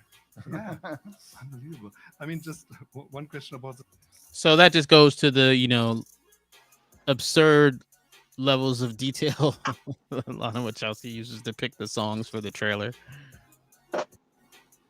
Yeah, I've heard some stuff that this isn't Matrixy. It's it's like an old song, and for the teaser trailers we got the Matrix instrumentals. We got that chime, we got that eerie sound, that metal on metal screech. We didn't, and then we try something new. The filmmakers try something new, and it's got a deep meaning to it. And the casuals just come along and like shit on it. It's like, come on, fandom. We're a better fandom than that. Yeah, but you answered your own question. You said the casuals. I know, but still. That ain't none of my cousin, but all right, let's go on here. Special effects, because really I said that Matrix changed the course of history of science fiction movies. It was really groundbreaking what you did. Can we expect something like that for the new movie? Things that we never saw before, but happened in Matrix, I think. We've got to revolutionize movies again. Great. I'm so happy. So let me say some, just for the end of our talk. I have some more questions, but let me just say it in German. Die beiden sind gern bereit, ihre Bücher zu signieren. Die gibt es auch oben. Wenn ihr hochgeht, sind die Bücher da. Und auch die beiden sind gern bereit, irgendwo was raufzuschreiben, was immer ihr hinhaltet. Also, und seid so lieb. Say, where's Cyberpunk Matrix when you need him to translate? I have just a few more questions, very short. Is Trinity real in the movie? What about the colors? We have the update in the end of the trilogy. Now we have different kind of colors. Morpheus is new, of course, but why is he young and now? Things that I would love to know. I'm sure you want to know it as well. Good luck, matey. Good luck. December 22nd. Yeah, I love how he tries to slide in all the spoiler questions in like one question of unrelated stacked questions. Well, the questions weren't for Lana. They were for the audience, the ticket buyers. Wait, you're saying that these are from the audience? He's asking the questions on our behalf, and when I say our, I mean a certain demographic of the fandom, himself included. He's out here fangirling. He wants to know. I think he, as a studious person, knows that in due time he'll. Oh yeah, he knows, or I would hope that he knows that she's not going to answer any of it. But it's like, this is the kind of stuff you ask Tom Holland, not right. Not Lana Wachowski. We third in Germany. Yeah. X equals 4, 37, and Y is the missing link. I don't know. Say the questions again. About the colors, there's this kind of new filter now. It's like an update. This whole world looks different. Is Lawrence Fishburne really gone?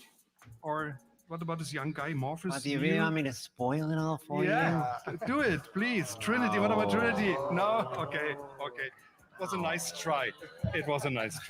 So, thank you so much. It was really a privilege. And thank you guys for coming and watching this with us. The answer to all questions is 42, by the way.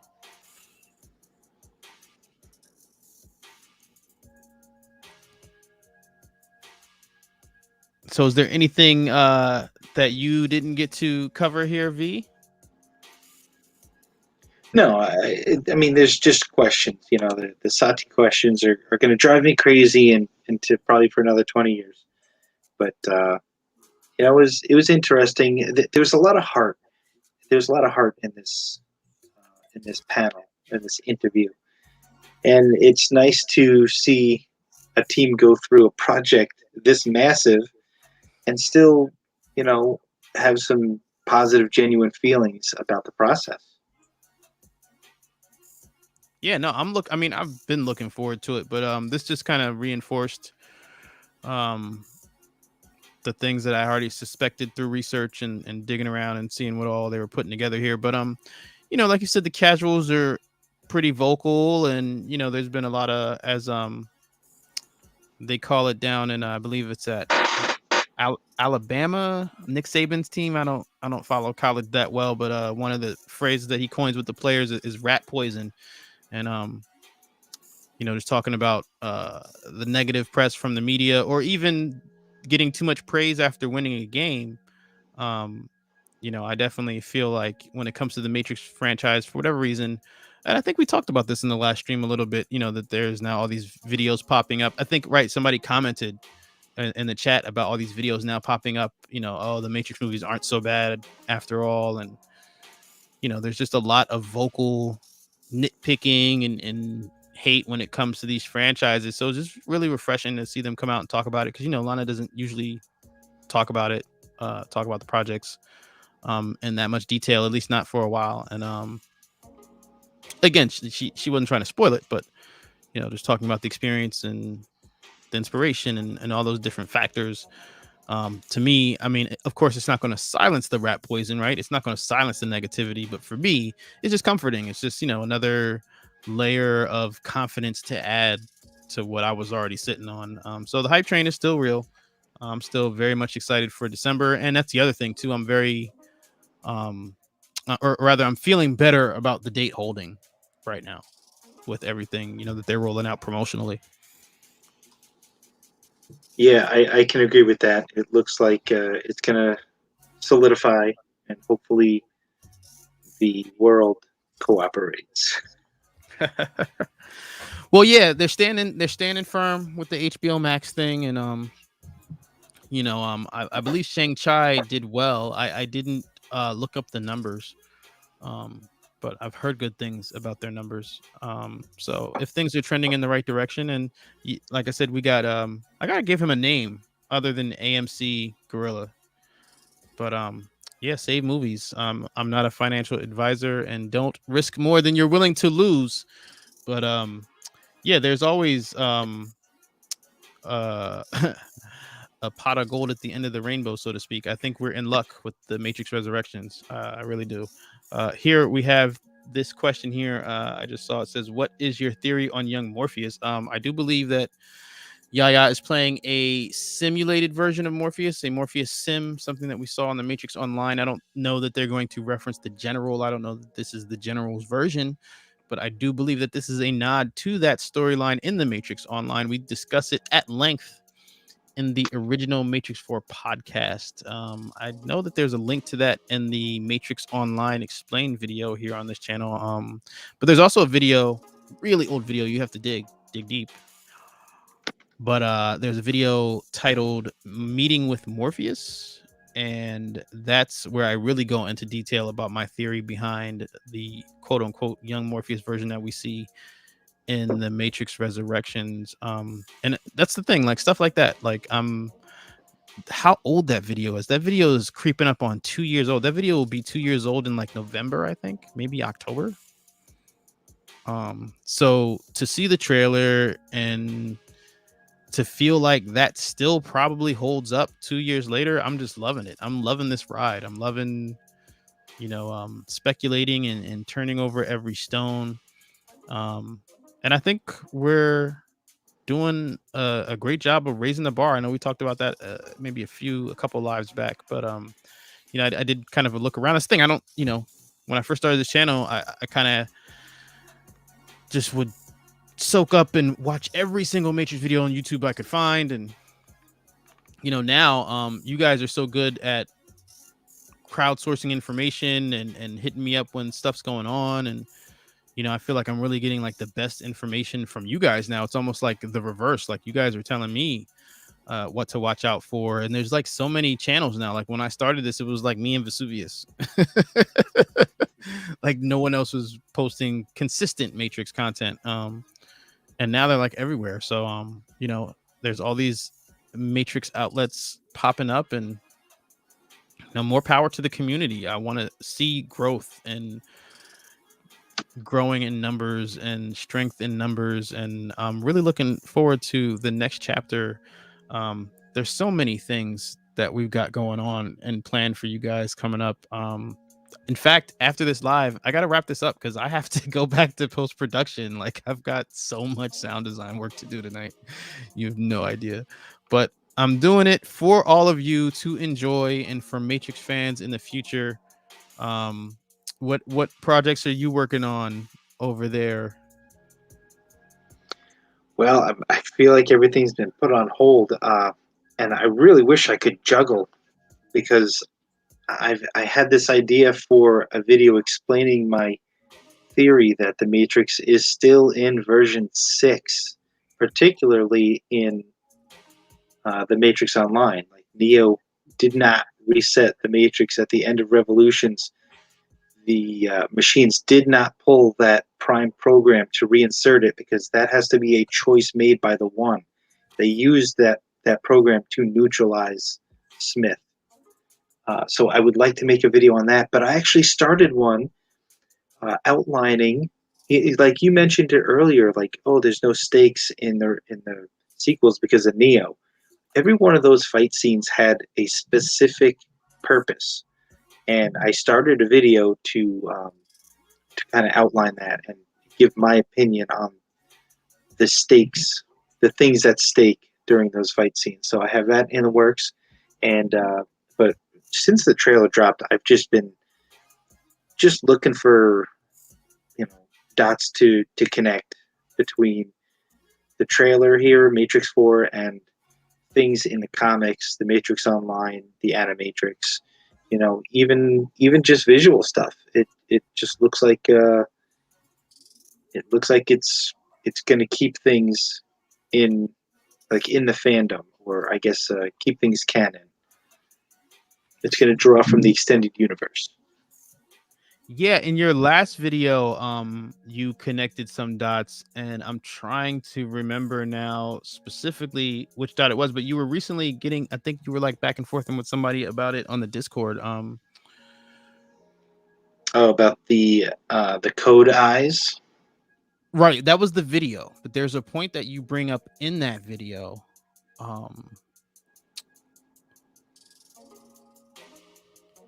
Let me see if I can find it here. Did you talk about the BIP at all in that video? I don't think so. Because let me see. It was not the Unlimit, but it was the BIP is okay. So the BIP was the biological interface program, and it's basically the source of Neo's powers. It's not really the prime program. That's part of it. That's part of his powers and his abilities. But the biological interface program is what allows him to understand and change machine programming.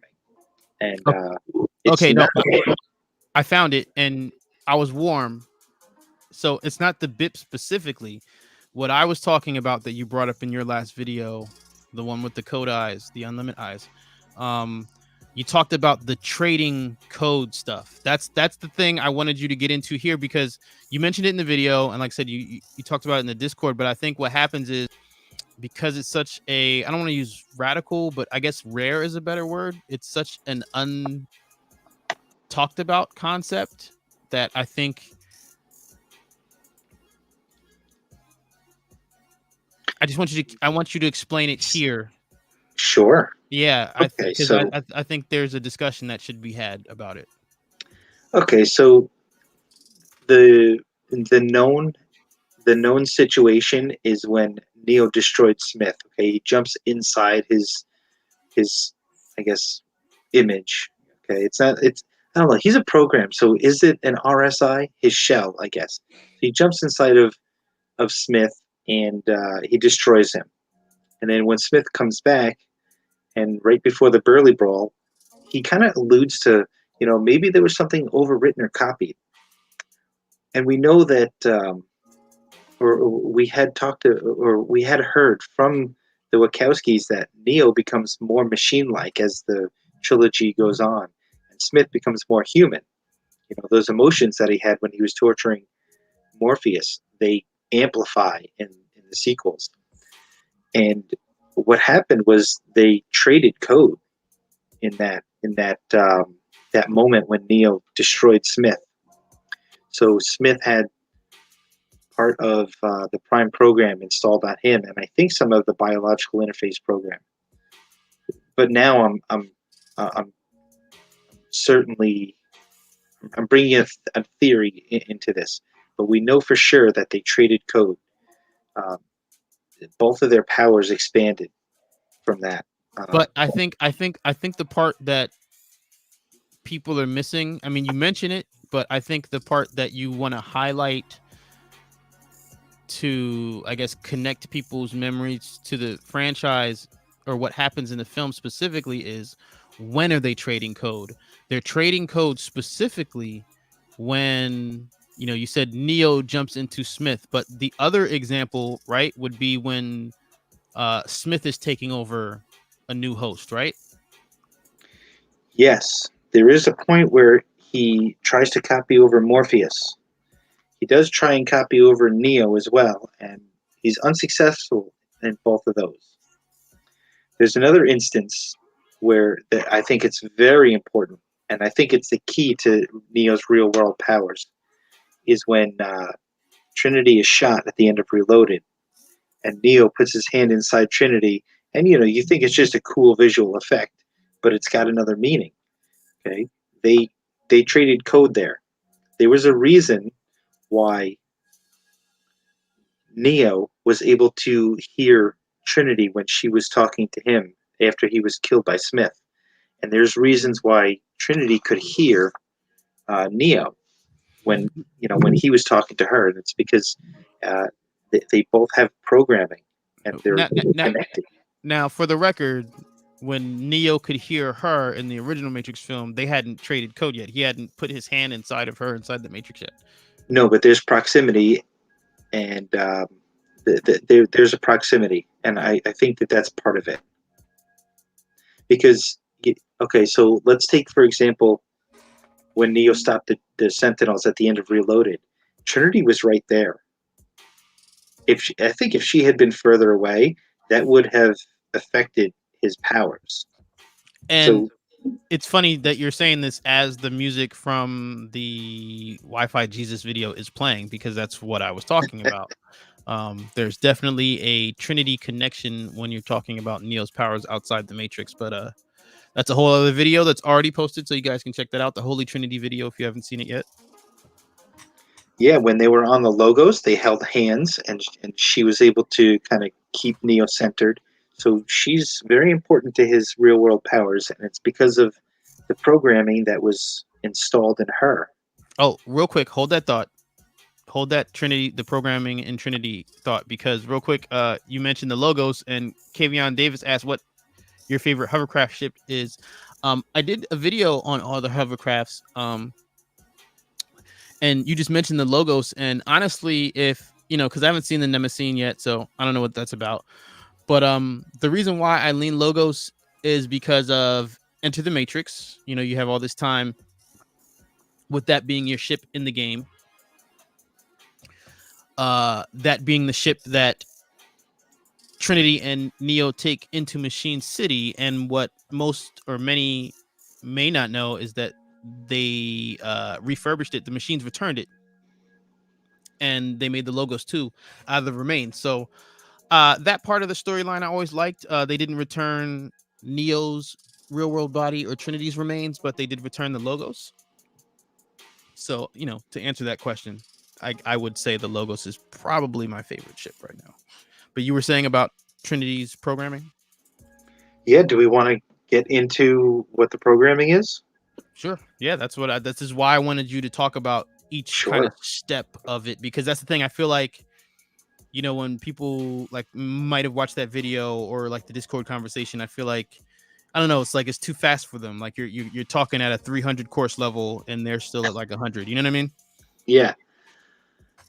Okay, so Neo and Trinity were both actually created. They were genetically altered down to their DNA to communicate and interface with machines. So, this theory that like, oh, Neo was just kind of chosen at random, he was not. He was designed, and it's all part of the architect's plan. But the machines couldn't quite overwrite people's consciousness, and this is how it ties into the video. And if the code eyes are similar to what they are in the Matrix, in the Matrix Online, this is where it's at, and it's overwriting human minds. The only one who could effectively do that was the Oracle, and she created a program for Neo and Trinity because their DNA could interface with machines, but that's just the hardware. You need the software part. So she created this biological interface program, aptly named, and it's installed into Trinity. And this is why their connection might have been rushed in the first movie. It's not explained. Like many things in the trilogy, it's not explained. But it is given an explanation in the Matrix Online. So she has this programming, and I believe that when she's close to Neo, his powers kind of unlock. And when they traded code, that's when he was able to first stop machines in the real world. Now, at the end of part 1, and Neo is on the payphone, he says, "I know you're out there. I can feel you now. You're afraid of change. You're afraid of us." So he's unlocking his powers, and he's able to feel that there's another consciousness out there. And I think that with that trading code with Trinity at the end of Reloaded, that really unlocked his powers, and that was what did it. That's what made him able to stop Sentinels, particularly in Revolutions when they were together the whole time. If Trinity hadn't gone with him, he wouldn't have made it. Oh, for sure. I mean, that's part of her, speech about not being able to strap her boots up and all that. Yes. Yeah, no, it's all there. Hey Beverly, we see you in there. I think this question is for you, V. She says, so Trinity is a humanoid. Well, I think everybody kind of is.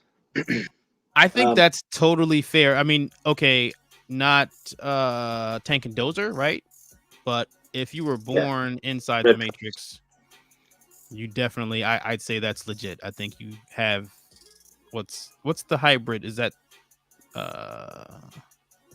why I know this. Cyborg, there you go. You have default cyborg birthright status. Yeah, I think that there's some genetic stuff going on. I know that you and I have talked about cloning, and there's no mention of cloning. I'm still open to it. I think that once they got the recipe down for Neo, and they're like, "Hey, this works," they're not going to try a different recipe. I think that they would just copy it over. But, yeah. Now, what's interesting is we have that shot from the trailers. I guess that was from the one that's no longer an Instagram exclusive. It's on other stuff now, but the one with the audio, right, where you can see, what are those, like doc bots working on them in that kind of massive pod there. So, I mean, I guess that kind of, at least from a trailer implication perspective, would suggest that they were refurbished from Revolutions as opposed to completely cloned from scratch. But I guess it could work either way, right? Well, I think that this is going to be a completely different Matrix. we have so what we know is we have like a paradise matrix, or some people refer to it as the heaven, and then we have a grotesque matrix, or the hell matrix, and then we have the version that we know. It's got 6 iterations. Well, let's just call that the third version. Okay, it just cycled. Okay, it's basically the third version. I know everyone likes to count because the architect explained it this way. That, well, I prefer counting from the integration of the integral anomaly, and this is the 6th version. Well, if you want to count from the beginning, it's at least the 8th version. Right. I do beta, like beta 1A, beta 1B, and then I start counting. Okay, well, I'll say heaven is the first version, hell is the second version, the 1999 reminiscent is the third version, and now we have something different. I think we have a 4th version. And I know I'm screwing up all the numbers and everything, but I don't want to say it's the 7th version because Neo broke the cycle. To call it the 7th version, if I'm correct, okay, would be inaccurate. Okay, and for me to express my thoughts on this, I can't call it the 7th version because that means that Neo made a decision to reload the Matrix, and now it's just going to loop again. He broke the cycle. Okay, we're not in there. Okay, I think that the events of the Matrix Online took place in this no man's land timeline before, the Matrix is going to crash because it needs to reset. Especially now that they're just letting red pills out. Like anybody that wants out, they can go out. That's not going to last.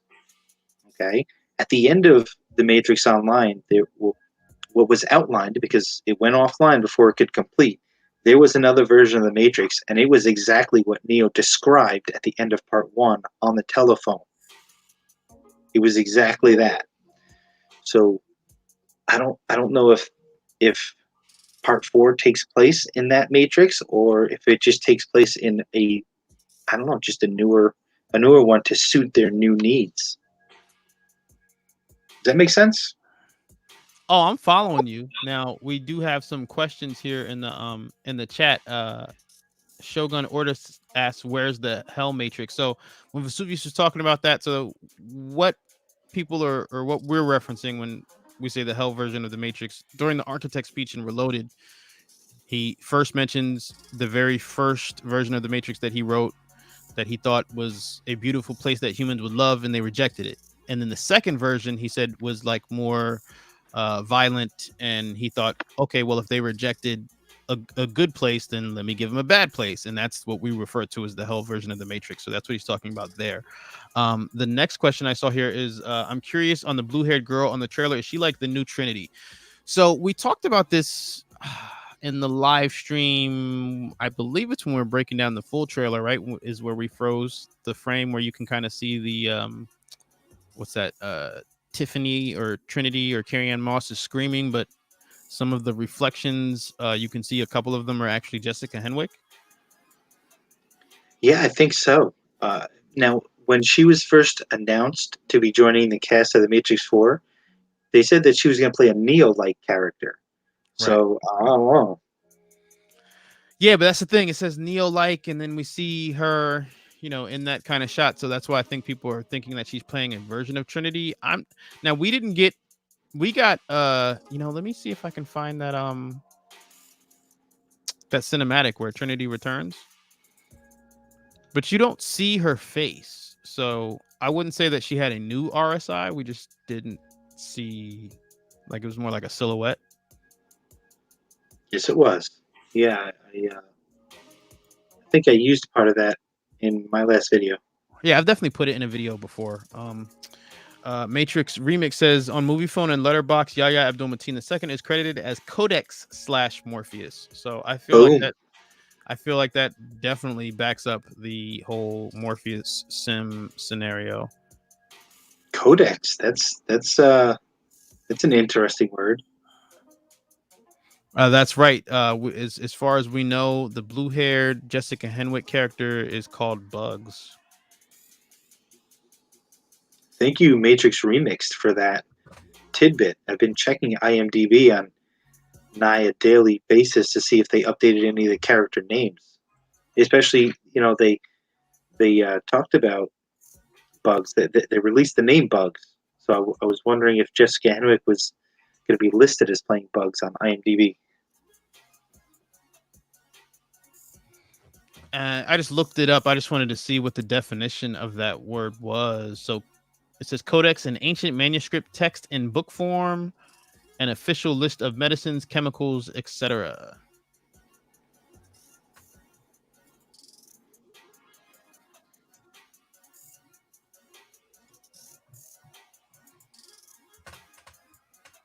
So yeah, we don't know. I don't think that Trinity is Bugs specifically, but there's definitely a connection of some sort there. And it does list Jessica Henwick as playing Bugs, Yaya as Morpheus. You're on IMDb right now? Yeah, IMDb. That's it. That's so far.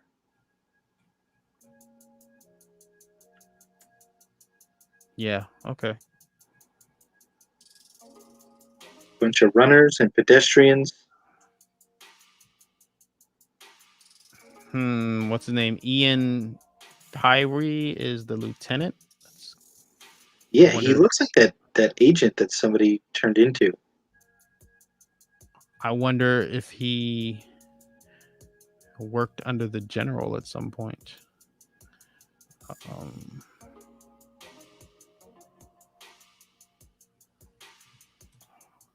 Yeah, maybe it's not a police lieutenant. Maybe it's a rogue sentinel agent or a lieutenant. That's what I mean. I would love for it to be a Sentinel reference. That would be amazing.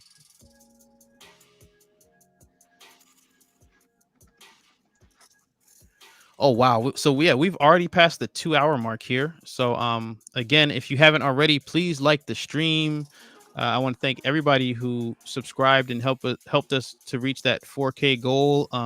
We definitely showed the Phantom Matrix title reveal in the last live stream. So yeah, I gotta go work on Beyond the Glitch like 2 hours ago. But thank you guys for joining us. I'm glad I got to share my reactions of that script writers panel from Berlin with Lana Wachowski, David Mitchell, Aleksandar Hemon, and Tom Tickfer. It was very fun to share my reaction with you guys, because when I watched it, I'm like, oh, I want to talk about this. So it's good to be able to get all that out, just to reinforce the hype train fuel. Yeah, I'm excited. They seem excited, and that's really, I know it's like not something a point of relation, but I'm just making a short fan film, like whatever. I get it. It's not Matrix Resurrections, but at the same time, like I felt a lot of what they were talking about. Like I'm very excited, and I want to share this collaboration with you guys and get your feedback and see how you interpret it. And all of it is just very exciting. The build up to the films, the build up to Matriculated. There's just a lot of exactly. There's a lot of steam, and the train is coming down the track full force. So on that note, we will see you guys next time, and class is dismissed.